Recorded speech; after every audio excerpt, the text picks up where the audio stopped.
नमस्कार, मैं राजीव कुमार बीजन बिहार से। देखिए, 27 तारीख को चंपारण की धरती से मनीष कश्यप यूट्यूबर जो हैं उनके लिए आशीर्वाद यात्रा निकल गई है और बहुत सारे यूट्यूबर ये गलत खबर फैला रहे हैं कि मनीष कश्यप जल्द ही जेल से बाहर आएंगे। इसी के बारे में विस्तार से बता रहे हैं Nishant Verma.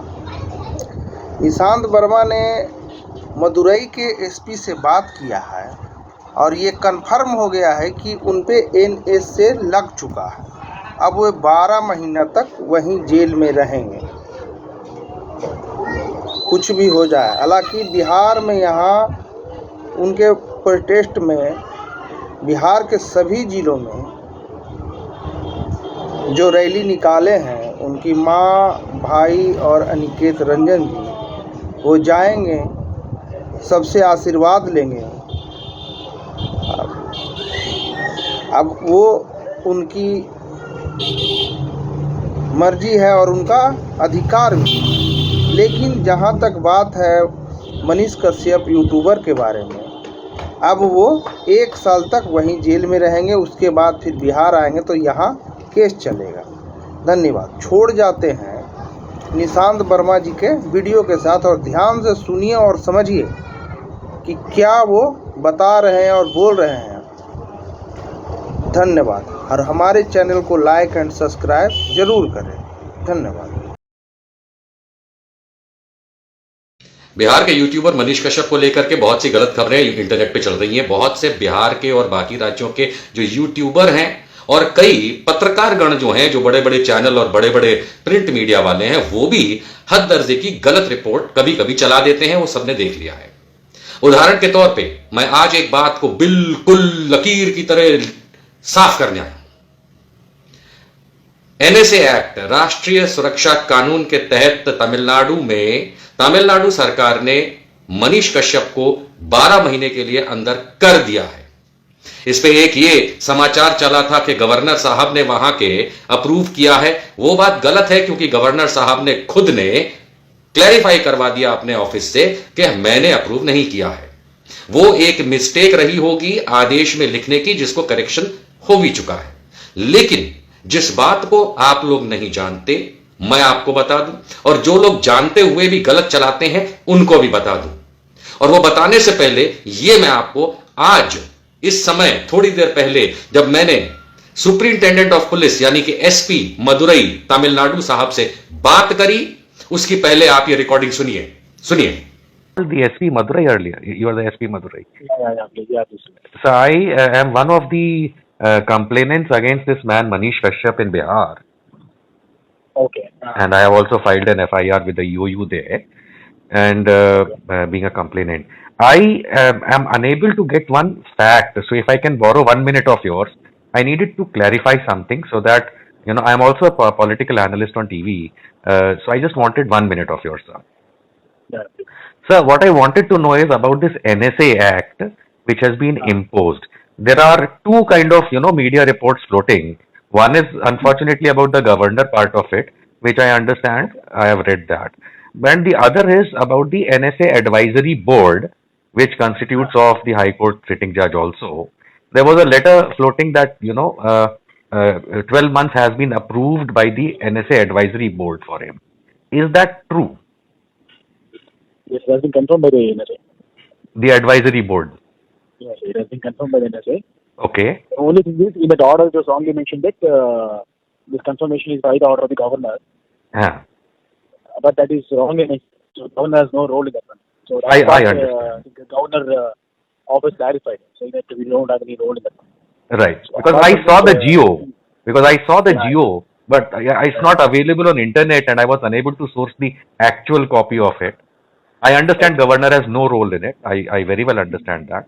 But just making clarity on this, that the 12 months has been approved by the NSA Advisory Board. Yeah, that is true. It has been approved. In fact, we told the same thing before the Supreme Court also. Right, sir. Thank you so much, sir. I just wanted to clarify that because a lot of nuisance floating on internet. I'll simply put it across in the right manner. And thank you so much for your time, sir. Thank you. जी हां, ये अंग्रेजी में थी क्योंकि हम चाहते थे कि क्लैरिटी बिल्कुल सही मामले में मिले। मैंने शब्दों को बिल्कुल क्लियर करके पूछा कि क्या एनएसए एक्ट जो मनीष कश्यप पे लगाया गया है वो 12 महीने के लिए एनएसए एडवाइजरी बोर्ड ने मंजूर कर दिया है या नहीं। याद रहे, राष्ट्रीय सुरक्षा कानून जब लगाया जाता है तो उसमें 10-15 दिन तो आप बिना बताए भी रख सकते हैं, लेकिन 3 महीने तक की अवधि आप चार्ज करके कि आप एनएसए के तहत बंद हैं बिना किसी सुनवाई के रख सकते हैं। लेकिन यदि उसको आगे बढ़ाना है, उसकी वैलिडेशन करनी है, इन सारी बातों को समझते हुए राष्ट्रीय सुरक्षा कानून की एक एडवाइजरी बोर्ड होती है जिसमें सिटिंग हाईकोर्ट के जज होते हैं, कोई सरकारी नौकर नहीं होते हैं, सिटिंग हाईकोर्ट के जज होते हैं जिनके समक्ष ये रखना पड़ता है और उनसे कॉन्करेंस यानी कि मंजूरी लेनी पड़ती है कि हां आपने इतने समय के लिए या इतने टाइम के लिए इस व्यक्ति को एनएसए में जो रखा है वो सही है। इसका गवर्नर और सरकार से मतलब नहीं, इसका एनएसए के एडवाइजरी बोर्ड से होता है जो कि हाईकोर्ट के सिटिंग जज जिसके भाग होते हैं।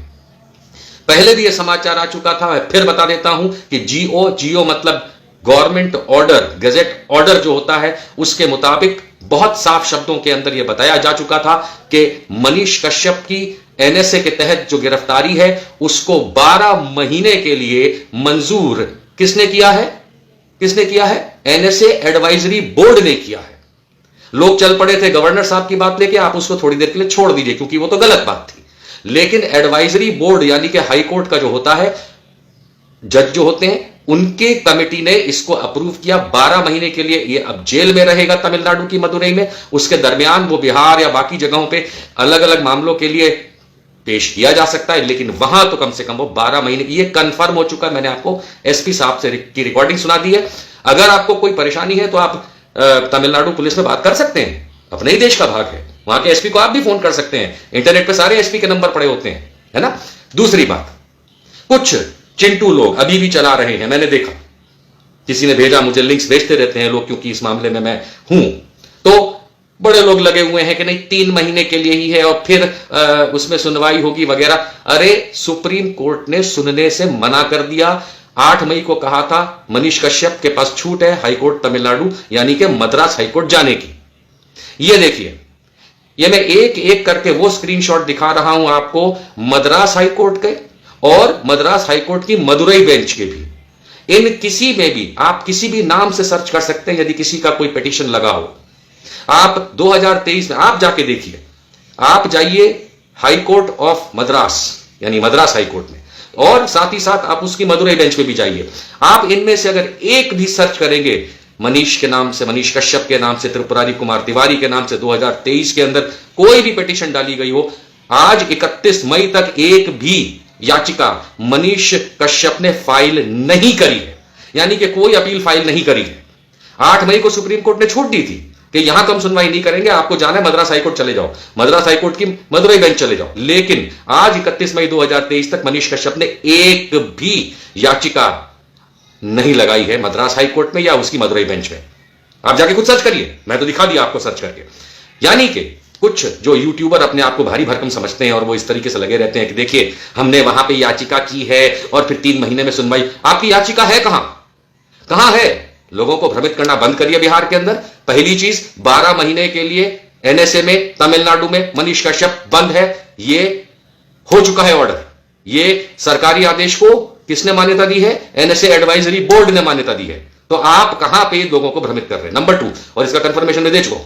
नंबर 2, कोई भी याचिका मनीष कश्यप ने इस मोमेंट तक 31 मई 2023 दोपहर 3 बजे तक नहीं लगाई है मद्रास हाईकोर्ट में या उसकी मदुरई बेंच में, इस एनएसए के मामले में या अन्यथा किसी और मामले में भी कोई उसने नहीं लगाई है। आप खुद सर्च कर लीजिए। अगर आपको उसका नंबर मिलता है, नंबर मतलब केस नंबर मिलता है, तो बताइएगा। मिलेगा ही नहीं क्योंकि कोई याचिका ही नहीं लगाई है।